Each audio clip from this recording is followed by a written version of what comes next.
Okay, let me just go over the big nakuda, the big chiddush of the Nefesh HaChaim that we learned on Sunday, and the key sentence here.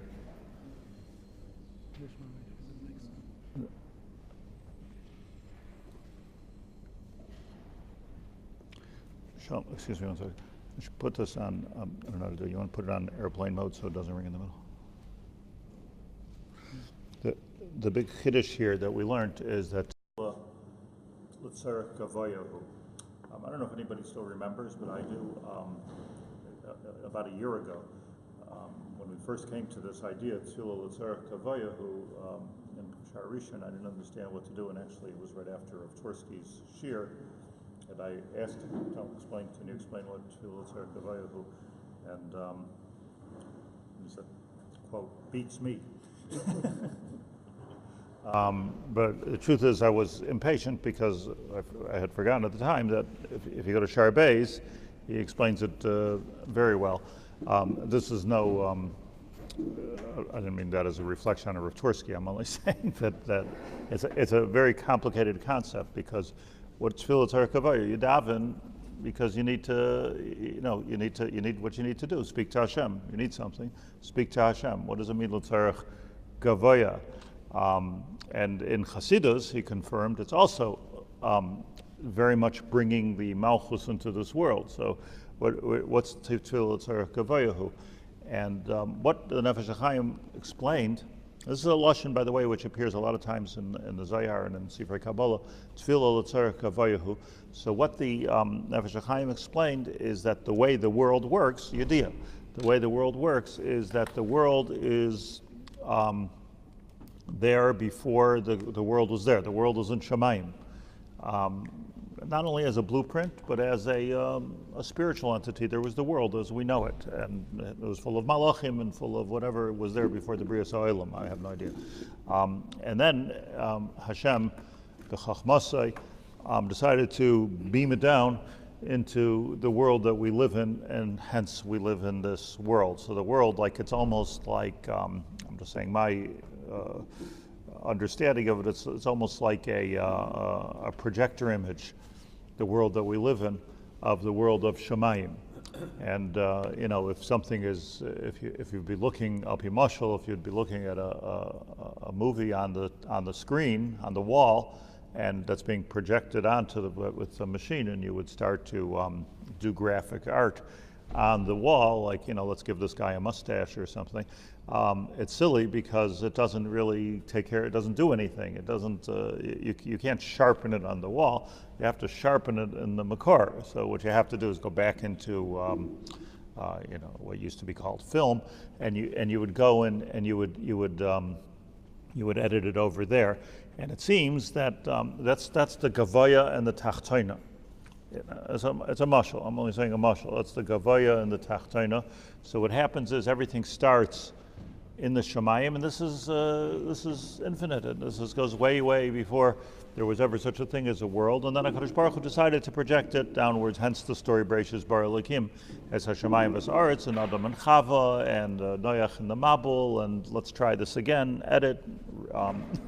Let's edit the film. This one didn't work. And Kadosh Baruch Hu finally decided this is the permanent copy, save. And Yom V'Layla Lo Yishpaisu, the world's not going to change again. This is the world as we know it.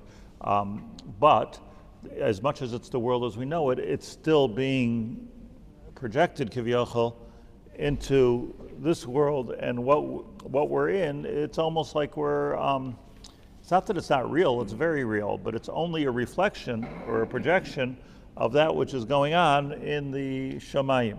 So if one is davening, so you can daven on the screen, or you can daven on the projector level. You can daven on the makabel, or you daven on the noisein. Reb Tzadok gets fancy and he says, Torah shebiksav, Torah shebal peh.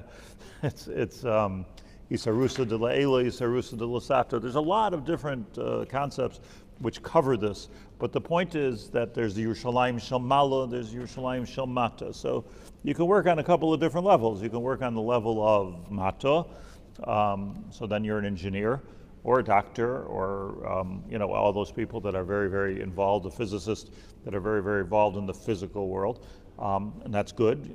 That's a good thing. But there's another bechina of working in the Olam Yonim, which is the makar of the world every single second. And that's tefillah tzarech gavaya.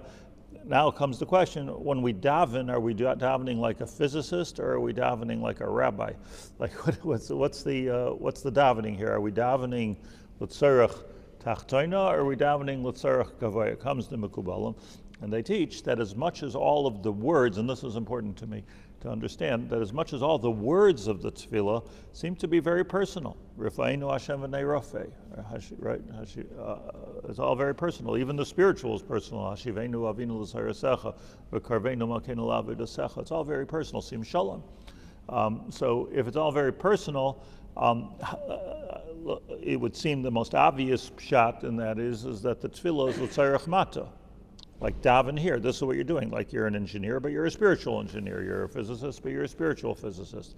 So comes the Chazal, Lashon Chazal of Tefillah Tzarech Gavaya, that our tikkunim that we're making is in the Shemayim. And I explained at the beginning of the week that it's ad kedei kach, that the Anshe Knesses Hagdola b'Chachmasam, who created the Shmona Esrei, let's talk specifically about Shmona Esrei, what they were privy to, the knowledge that they were privy to, was that how to come up with the exact words even that are Mesakin Tikkunim in the Shemayim, so you're going to get a different world than the world that we live in. We were talking this morning, just as an example, this morning after davening, the two Lashonos, when we say Baruch Aleinu, now it's Baruch Aleinu Zman because of a Saint Talamoter. So some Siddurim, this is not a Nusach issue, it's a halachic issue. Do we say V'sabeinu mituvah, or do we say V'sabeinu mituvecha? So Sabeinu mitu, two different meanings completely. Sabeinu mituvecha, as we're saying, HaKadosh Baruch Hu, let us have seviyah from you, mituvecha, from your goodness. Sabeinu mituvah means that Hashem, you please bless the land, Saint Talamoter Levracha al Pneihu Adama, V'sabeinu mituvah, and let's have sviyah from it. So it's really, when you think about it, it's the same chakira. When we're davening, are we talking God or are we talking Adama? What's fascinating is I mentioned to, where's the sitter over here? Saint Talamoter Levracha al Pnei Hadama V'sabeinu mituvah. So it's okay. So the Sophie, I got it. So the Sophei Osios is Yud Kei Vav Kei, right? Al Pnei Yud Hadama Hey V'sabeinu Vav mituvah Hey. So comes the Arizal, supposedly. When I say supposedly, the Kaf HaChaim says he never saw such an Arizal, but comes the Arizal and he says this is the right way to do it, Yud Kei Vav Kei. You get that Yud Kei Vav Kei, and there's Sabeinu mituvah, now it's Sabeinu mituvecha. It's ironic. It's what? Say what? They both have at the end. Sabeinu mituvecha doesn't have an end. It should be the other way. It should be the other way. Ibcha Mistavra. Ibcha Mistavra. Sabeinu mituvah, the Mekubalim, the Arizal, the Shechina. Sabeinu mituvah from the Aretz. Dafka, we should be going. So here you have, I believe, right? You hear the kasha. It's a starka kasha. Sabeinu mituvah, the Yud Kei Vav Kei, which sounds so spiritual, is talking about Sabeinu mituvah, which is the Aretz. And the Poskim say it's a good, the Grog takes a different angle on it, and he says that's a good Lashon because it's the same Lashon. If you're living in Eretz Yisrael, he says it's a good Lashon. The same Lashon we say by Bracha Achrona, mituvah, with the Mapik Hey, from the Aretz. And in Chutz La'aretz, says the Grog, maybe you should say mituvecha.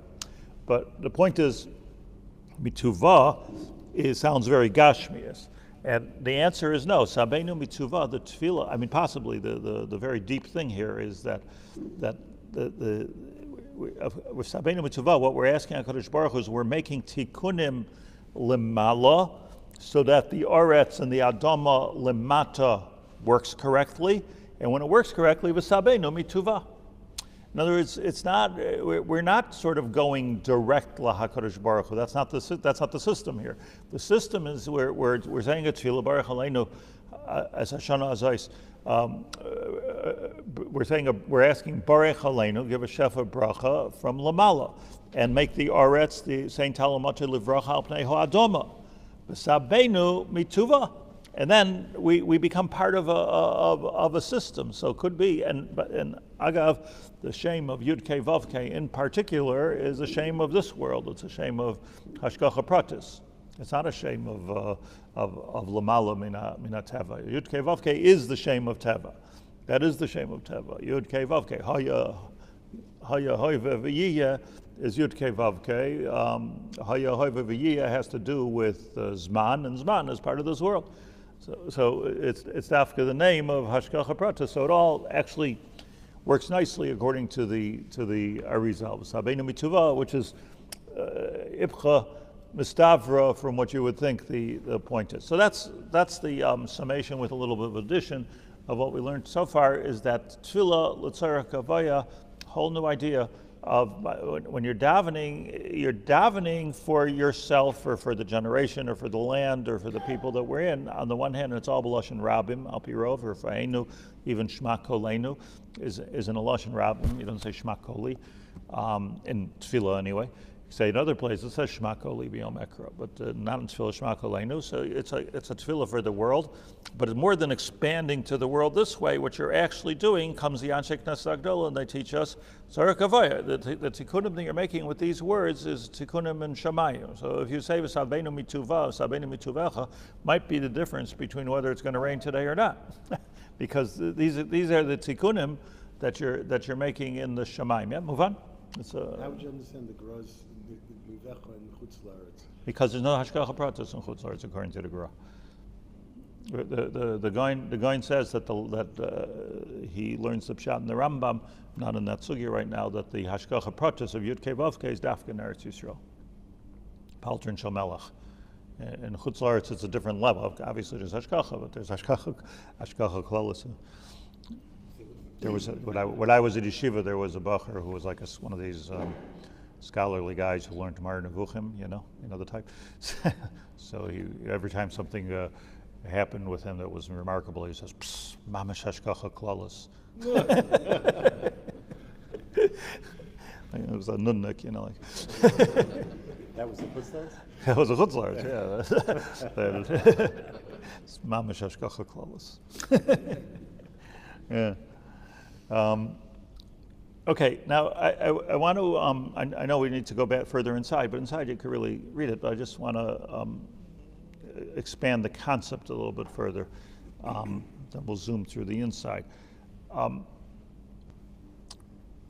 Tzadok HaKohen in the Kuntras Divrei Seifrim, Tzadok wrote many svarim. So one of them is called Kuntras Divrei Seifrim. And here in Kapitel Lamed, and for that matter in Lamed Aleph and Lamed Beis, what he is exploring here is Lifal Yeshua La'acherim. This is a Rebbesh Kapitel here.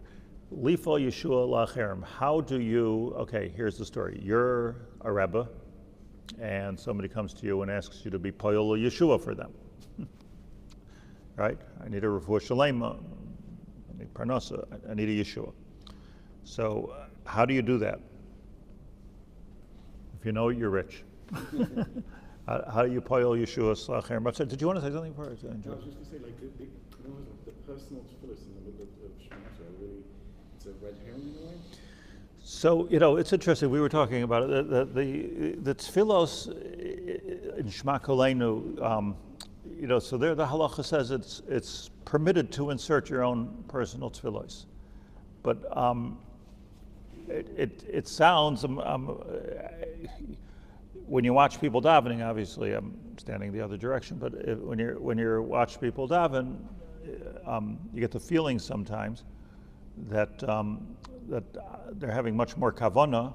It's not a bad thing; it's a good thing. They're having a lot more kavana by the personal tefillos of Shema Koleinu than Baruch Elenu, you know. And my proof for that is that if the same person who davens Shemona Esrei for 10 minutes davens for the Amud, all of a sudden takes a minute. Because you don't put your personal tefillas in when you daven for the Amud. So mashma that's the missing piece. But I don't know, everybody, Markadi slate. But it's mashma in Shulchan Aruch that's a heter. Like you're allowed to. So we'll get to the end in a second. But Shema Karleinu, let's say the Mishnah Berurah says, the Shulchan Aruch says, the Mishnah Berurah brings that you can insert your own tefillas. You're talking, you're standing in front of God, and you're talking to God, so make it sound good. And, the Mishnah Berurah prefers Lashon HaKodesh. He says a very interesting thing, if I recall, better Lashon HaKodesh than in other Lashonos. He says, but Yiddish is okay. It's mashma that it has a certain kedusha to it also. This something that the Jews used to speak. But it's b'diavad. I never looked at it as b'diavad, but b'diavad in the sense that the Nefesh HaChaim is going to say in Perek Yud Aleph that you're davening, you have to see yourself as a soldier of sorts. That I don't think we should visualize this the wrong way, but as a soldier who's when you're on, you're in the army now. So if you're in the tzava, you really are not meant to be looking after your personal interests. It's amazing to me that so many thousands of chayalim, let's say in this country, are able to rise above their personal interests and take a bullet for another person. It's a common thing, and even though they don't particularly seem so spiritual necessarily before or after, but during somehow they are. It's an interesting thing.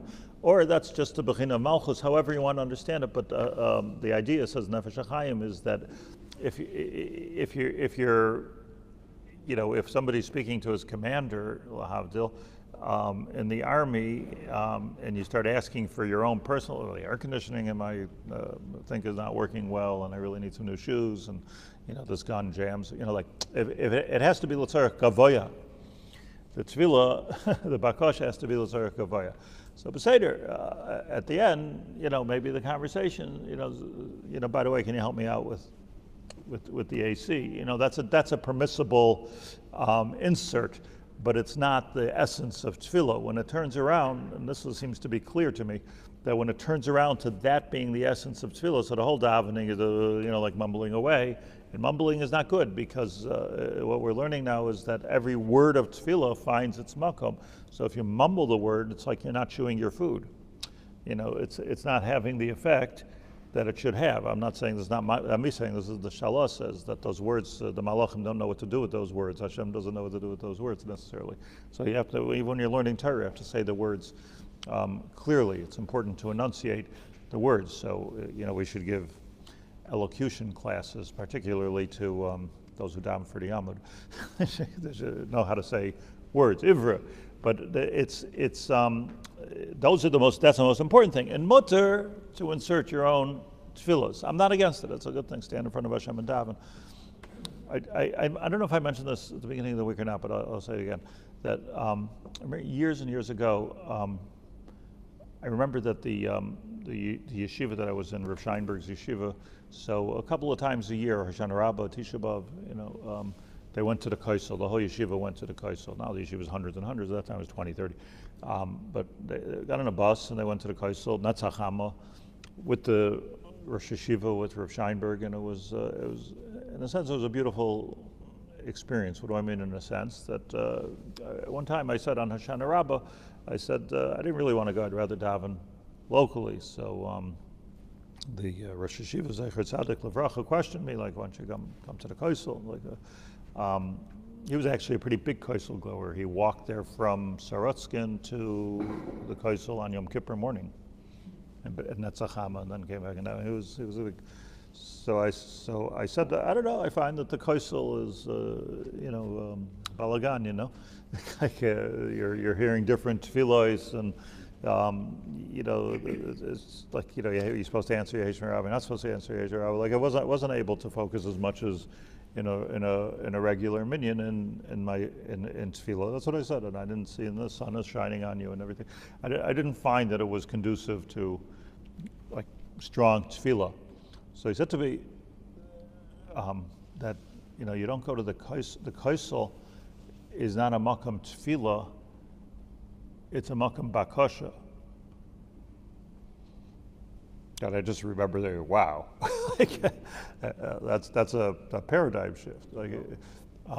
Yeah, now we did tefillah there, but the point is that the idea, I mean, Jewish history came alive for me because the idea of, whoever could, people knew that if they had a chayla in their house, someplace in Lita or in Poland, and somehow or another, if they were able to get a note into the kaisel or a word at the kaisel to go through enemy territory and go through Turks and Jordanians and whoever they were going to, they knew that Hashem would answer them, and He would.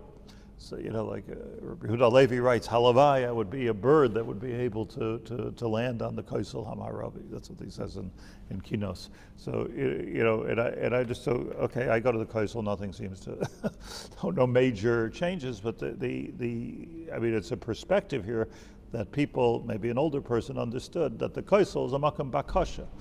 It's not necessarily a Makam Tefillah. This, that it became a shul, is a Chiddush. That's a not post 1967 chiddush, and you see that when Jews went to the Kaisel time of Rav Kook, in those times there was no mechitza at the Kaisel. There was no. It's not because they were more liberal or they weren't as orthodox at that time. And if today you take down the mechitza, what would happen? It's not what happened. What happened is it became a shul. The Kaisel went from a makam bakasha to becoming a makam tefillah, which is okay. And there's a rabbi, and it has to be orthodox, and we don't let women, there's all kinds of hilchos shul now, and you wonder about, I don't know, like how that's an interesting thing, like if that was good or is that bad, I don't, but I guess it is what it is, but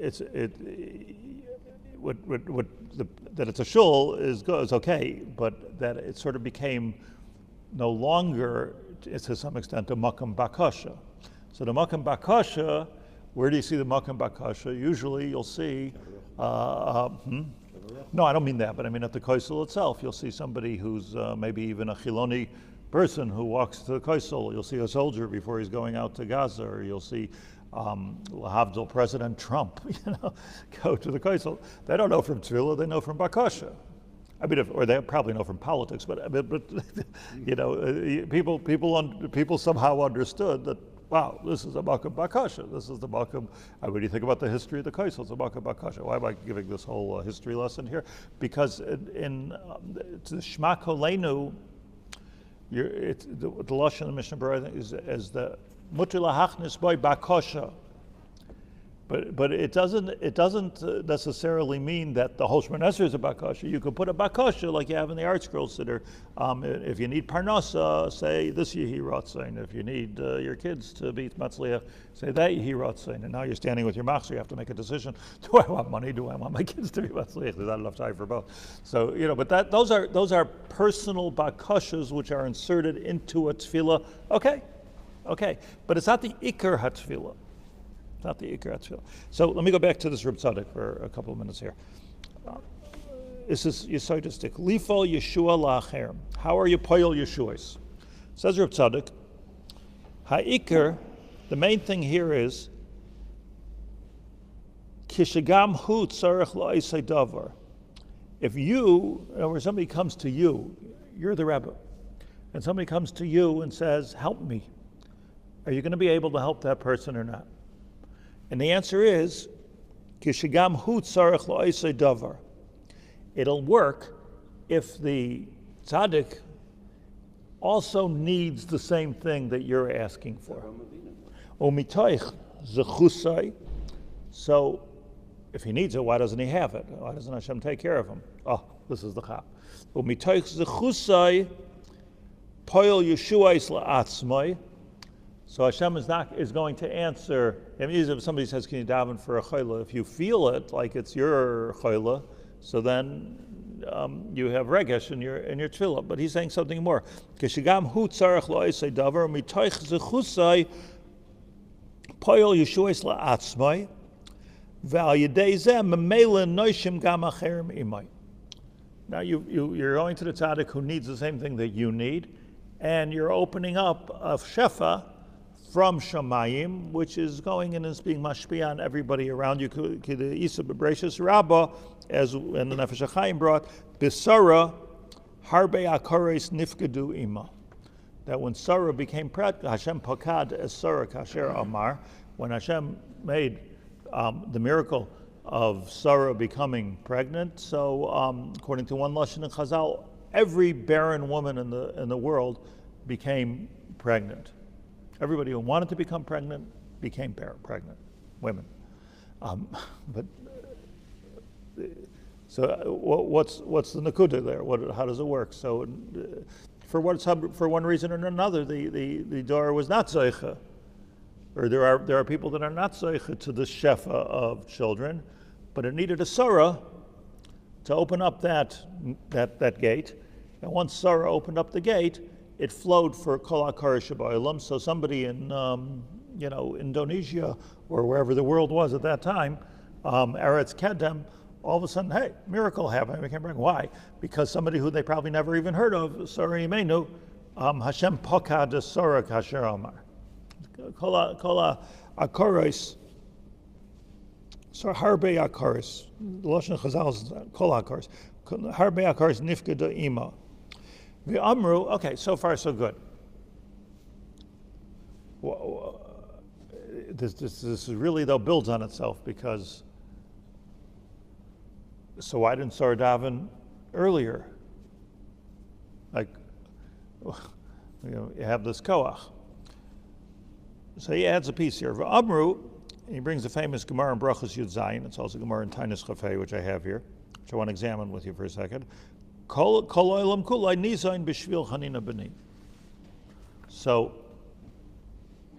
let's think about that Gemara for a second, famous Gemara. The Gemara says it's Chanina ben Doisa. Chanina ben Doisa was an outstanding tzaddik. If you look in the Gemara inside, the Gemara says, important, the Gemara I'm reading from is Tainis Chafei Amud Aleph. Omar Rabbi Yehuda, Omar Rav. I want to point out something. Chanina ben Doisa was in the time of Rabbi Yochanan ben Zakkai, at the end of the Bayis Sheni. Rabbi Yehuda Hanasi, and certainly Rav, Amar Rabbi Yehuda. So Amar Rav, this is not Rabbi Yehuda Hanasi, because it's Rabbi Yehuda in the name of Rav. So it has to be Rav Yehuda. It's to be a mistake. Right? Also earlier, but it has to be Rav Yehuda. Who said it was Rabbi Yehuda? Rav Yehuda. So Rav Yehuda was in the time of the Amoraim. He said in the name of Rav. Rav was Tanu Polig. Rav was on the cusp of Amoraim. So Reb Chanina ben Doisa was the time of Rabbi Yochanan ben Zakkai. The Gemara says that Rabbi Yochanan ben Zakkai had a child who was sick, and he wasn't getting a refuah, so he sent to Rabbi Chanina ben Doisa for a bracha, and it worked. And his wife was angry. You're not a tzaddik. I thought I married a tzaddik. What do you have to go to Rabbi Chanina ben Doisa? So he explains a different type of a tzaddik. So Rabbi Chanina ben Doisa was, on the one hand, different kind of a tzaddik. On the other hand, I just want to point out, the Rabbi Chanina ben Doisa, there's not, as far as I know, there's not even one halacha from him in the Mishnah. So he wasn't a Tana in the sense of a posek, or he was a meiser of halachas. It was a tzaddik. It was a tzaddik. Rabbi Yochanan ben Zakkai taught the whole door. But Rabbi Chanina ben Doisa, what do we know from Rabbi Chanina ben Doisa? Stories about Rabbi Chanina ben Doisa about his sidkis. So it's interesting that the Rabbi Yochanan ben Zakkai, the Tana, went to the tzaddik for a bracha. And here we have, so he was in the time of Rabbi Yochanan ben Zakkai, which was the time of the Chorban. It was the end of the Bayis Sheni. Rabbi Yochanan ben Zakkai is Tenli Avne v'Chachamel.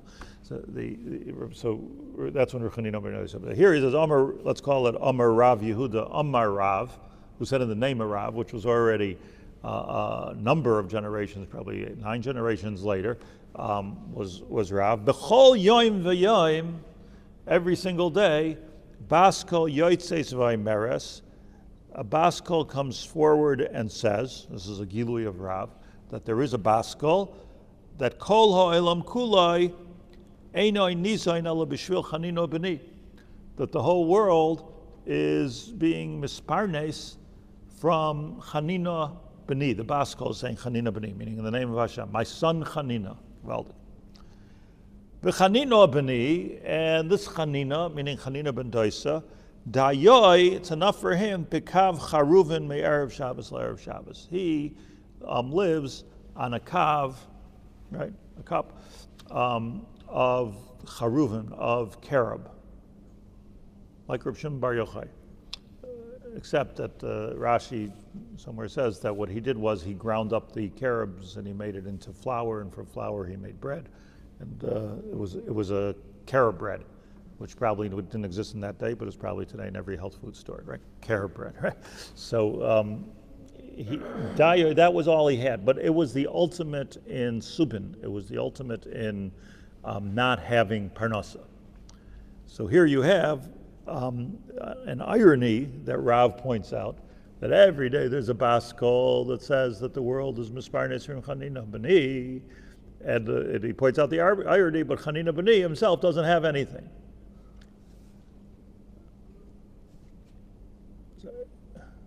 It's, yesh tevar kaze, no? I know a guy who's about chesed, and he helped, chasanim. I remember at least 8 or 9 chasanim buy a dira, so they can get married and have a dira. And he himself was living in a rented place, And I said, why don't you buy a dira? He says, I did 3 times, but I keep on giving the money. See, okay, so there's such a, but this is like even a deeper thing. Like this is not Sarah. This is my point. Sarah became pregnant. Sarah had a child. Sarah had a Yitzchak. So if Hashem pokad Sarah kasher Amar, so Sarah had Chanina. He didn't even have that, so he was like on a different thing than Sarah. Yet Reb Tzadok HaKohen brings the 2 things together. Point 1. Point 2 is, what do you mean? B'chol yom v'yom bas kol yotzes v'achrezes. Chanina was dead already a long time. So what? Still? Okay, could be still. So we're still living today on. So Reb Tzadok not here, but in the Pri Tzaddik, he says that from here you see that there's a Chanina ben Doisa in every generation. I don't know that I would want that job, because so that's the pshat in. So you have to learn correctly that Amar of Yehuda Amar Rav, like people say over a memra and they don't think about who's saying it, but there's a tremendous diuk in who's saying it, because who's saying it tells you that it couldn't have been.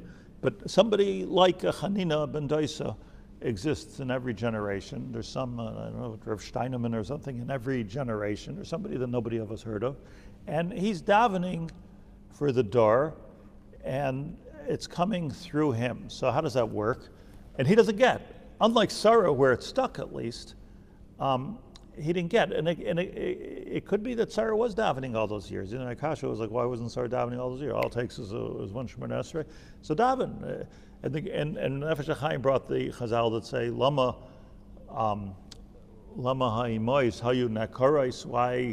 Why was Sarah an akara? Because HaKadosh Baruch Hu's misaveh l'tfilashin shel tzadikim. So daven. Ma'abaya, so daven. She didn't daven mincha. My wife davens mincha. Why don't you daven mincha? Like, what's the? Davening doesn't mean they will automatically be answered. It's like davened 515 times. If you would have davened one more time, maybe you would have had. And Zukt Besser that the 515 times is why we went into Eretz Yisrael. So he was a Chanina ben Doisa. He was the getter of about the dira in Eretz Yisrael for everybody, and he didn't have one. Moshe Rabbeinu. Yeah. So is the idea that he's entitled to it was from the doctor for the sake of everybody else? What is the idea? So let's see what he says. Kol olam kulai nizayin b'shvil chanina. Af, the truth is, says Reb Tzadok, the harbeit tzadikim gedolim hayu ba'isei dar. Here Reb Tzadok, if you will, is Seiser what he says in the Pri Tzaddik, but at least in the door of Reb Chanina ben Doisa, There were many tzaddikim. He wasn't the only tzaddik. This is a big statement. The whole world is misparnas from him. Say the whole world's misparnas from Lamed Vav tzaddikim. Say the whole world. Rabbi Yochanan ben Zakkai didn't offer anything into the pot here. I mean, Sof Kol Sof, you had tzaddikim, right? Rak Kulam, he says, all the tzaddikim in that door, Ivra B'shaita, the Mezayna. They all lived. It was not, the time of Rav Chanina ben Doisa was not a time of famine. It was okay. The economy was okay. The time of Rav Chanina ben Dosa, b'diuk, except for mamish by the Charbon, but if you talk 50 years before the Charbon, it was okay. And there was not. So they were tzaddikim, but there was not that type of a poverty that you found by Rav Chanina ben Dosa. Rak tekula yivra b'shayta d'mezayna. Rav Chanina ben Dosa levadoi. Rav Chanina ben Dosa was the yachid in the door. Ki haya ani gadol, he was a tremendous ani. The kashim is zaynaisav kekriyas yamsuf. The Gemara himself says that his mezainis was like kriyas yamsuf, for him to get parnasa. So, how does it work? Shetzarech livtoyach, because Rav Chanina ben Dosa was the gatekeeper, and he had to be poseach Shaar chadash b'shviloi. There had to be a new door open just because Rav Chanina ben Dosa needed parnasa because he was so poor.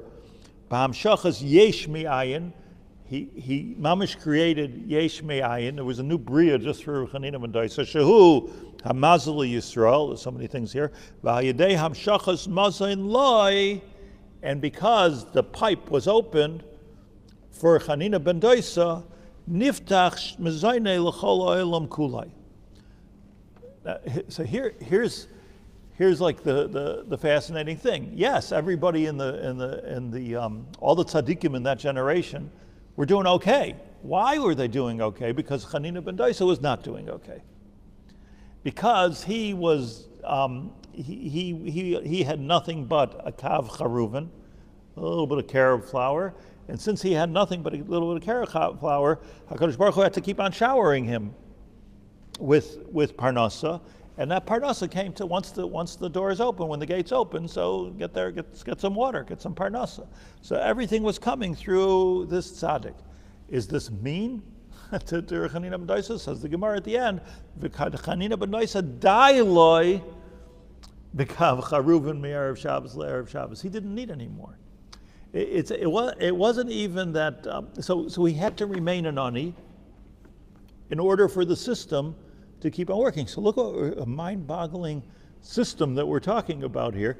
The system is that there has to be one tzaddik, and as Reb Tzaddik says, in every generation there has to be one tzaddik, not who's a martyr, and I'm willing to give up everything for the generation. No, you find there's one tzaddik who's dailoi, maspiklo, b'pas charuvin me'erev Shabbos le'erev Shabbos. Ich darf nicht mehr. The Gemara tells a story that his wife was once. There's a lot of stories about Chanina ben Dosa, but it was interesting that she was embarrassed of the poverty, so she used to. It's hard to understand, but she was embarrassed of the poverty, so she used to bake a fire with twigs that she would find, and then the neighbors would think that there's what's cooking, and so they would. So one time the Gemara says one of the neighbors came in and said, "Oh, what are you making, Rebbetzin Chanina? What are you making?" So she said, "Baking." I don't know what she's making. So he said, "Let me see." It was an empty oven. So they had neighbors like that in those days too. So so she went to the oven and she opened it up, and there was a nest, and it was full. There was a brisket in there or whatever. So there's a diuk here also. Like, what did she do? What was she opening up? Because it's not that she didn't want the neighbors to feel bad for her that she was poor, but ba'etzem, she didn't need anything. She was also daila b'pas charuven. But so how did she go and be soymach on a nest to open the oven door or whatever you have to do with that? Take her to the back of the kitchen. The answer is by a tzaddik, a tzaddikus. It's no difference between teva and nes. Okay, if right now we need to have a roast beef in there, there's going to be a roast beef in there, and sure enough, there was. And the raya is that she's the one who Chanina ben Dosa said, okay, not me, but give my wife Parnasa, and she made him give it back, like golden leg, she made him give it back. So she wasn't into it. The question is, what is maspikla? So this is a very important nuance here, that it's not about like a suffering saint. This is not Jewish.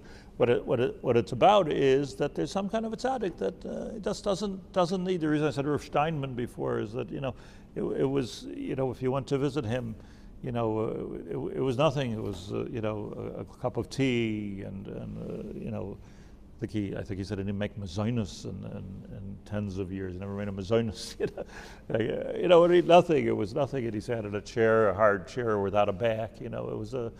But I don't think that he was unhappy. It didn't seem to me to be particularly depressed over it. It's just like dailai. Dailai. So why do you need a special tzinor for somebody who's dailai? For his pascha Reuven. Yeah. Right. In other words, I guess Hashem didn't want him to be an ani. And then he kept on, okay, it's here, take it. So it's hard to understand all but the mechanism is what's fascinating me. The mechanism that's fascinating me is that, yes, it was a door, which was Lashon over here, Ivra b'shaita de mezayna.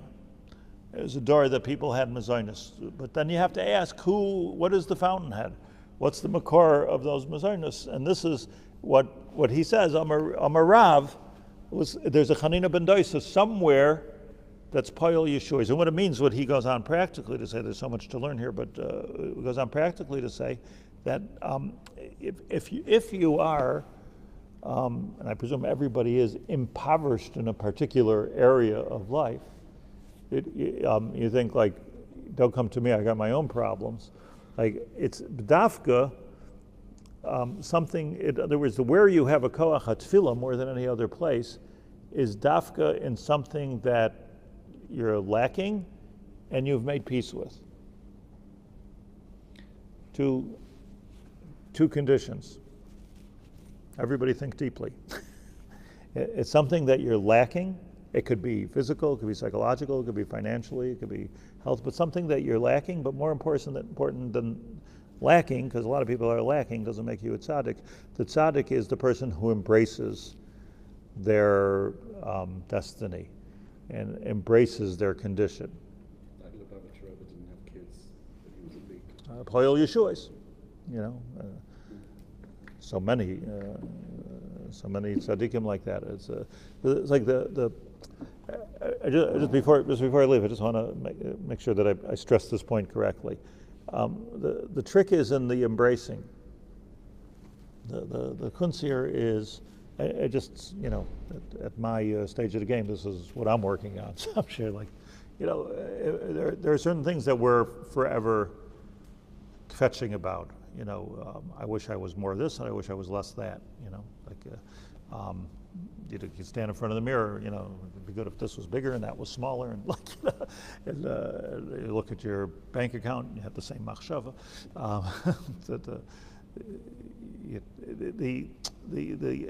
But deeper things than those obvious things. I mean, somebody said to me a few weeks ago, he was talking about his shalom bayis and everything. So he told me that the real problem is that he's very lonely. That's the real issue. And I don't know what brought me to say, but I said to him, let me ask you something. How long are you married? He was married 10 years, 11 years. How long are you lonely? He says, as long as I remember. So, okay, this has nothing to do with your marriage then. It's, Hashem made you a lonely person. Now, obviously, if I was normal, the right eitzah is get out and meet people, and get on the internet, or join Facebook, do something. I don't know. Just go to kiddushes. Join KSY. Do something just stand there and be lonely. But what occurred to me is that because I had a third question, my question was what did you accomplish because of your loneliness? Fascinating. This particular person wrote 3 svarim, this particular person, so many different, I don't want to say too much because I don't want to, but accomplished so much. If he wouldn't have been lonely, I'll just give you an example, like none of those would have, so Hashem gave you a keli. It's not even, Hashem gave you a keli. And here's the secret. The secret is, oh my gosh, I have to suffer with loneliness so I can be this keli. No, because the minute that you embrace it, you're happy with it. Adarabba. There's no expectations from your wife that you're supposed to solve my loneliness. There's no expectation from your neighbors. There's not even an expectation from God. Like what I have is what I have, and this is the keli that I have to do something with it. So I'm imagining that it's an important nekuda here. This embracing, it requires some maturity, because especially if you're a Westerner, it's like everything's very. Yeah, Magili, and the goal of I'm going to become a millionaire when I'm 30, I'm going to retire when I'm 35, and it's all good, but it's all like, get it, and inherit Eretz Yisrael. I don't know if that's part of the West or not, but it's, it's also like a Magili type of a thing. But the idea is the Sameach B'chalkai is a really deep idea. I mean, we talk about Sameach B'chalkai, like we can make peace with it, but Sameach B'chalkai is a different idea, that to understand that whatever my chasarn, Keser Reb Chanina, whatever his chasarn was a chasarn in Parnasa, but he had the wife that was for him, he had what was, but he didn't even, I'm not saying it wasn't a big Talmud Chacham, but ein halachas b'shmai, there are no halachas b'shmai, but he had a tachlis, and his tachlis of his aniyus, and this is what Rav said, the tachlis of his aniyus was to give parnasa for the whole door. Now, if a person knows, so what does Reichman have over him? What does any gvir have? I mean, he's giving parnasa to the entire door. I mean, it's an amazing thing. So, let's say you say, well, let it stick. So maybe just maybe what Sarah was saying. There's a lot to say here, so keep coming. But I'm just asking. But maybe that Sarah was davening the whole time. It's not that all of a sudden, I got a chap, I'm going to daven, and Hashem Pokat and Sarah Kasher Omar. But what she was davening was that there were many babies being born. When she was davening as an ani, tefillah la'ani kiyatayf. In other words, she embraced that idea of not having children. But then came a point, as the Chumash says, in the upcoming Parshios, then there came a point where he says, but what's going to be the future? What's going to be the dynasty of where's it going to be? Where's going to be Klal Yisrael? So she kind of like tweaked her tefillah at that moment. So at some point, maybe her Chanina ben Daisa wants to prepare for Mashiach. So listen, I need some chicken here, and not enough with Pas Charuvin. But be'etzim, it could be that Sarah didn't just have a chap at 90 years old to start davening. It could be that was her avodah. That was Avram Avinu's avodah. The avodah was to be a shefa and to be a tzinor. See, the Nefesh HaChaim says later that kol ha'olam kulain misparnes b'shvil chanina b'ni. Nefesh HaChaim says that, what do you mean b'shvil chanina b'ni? Because of.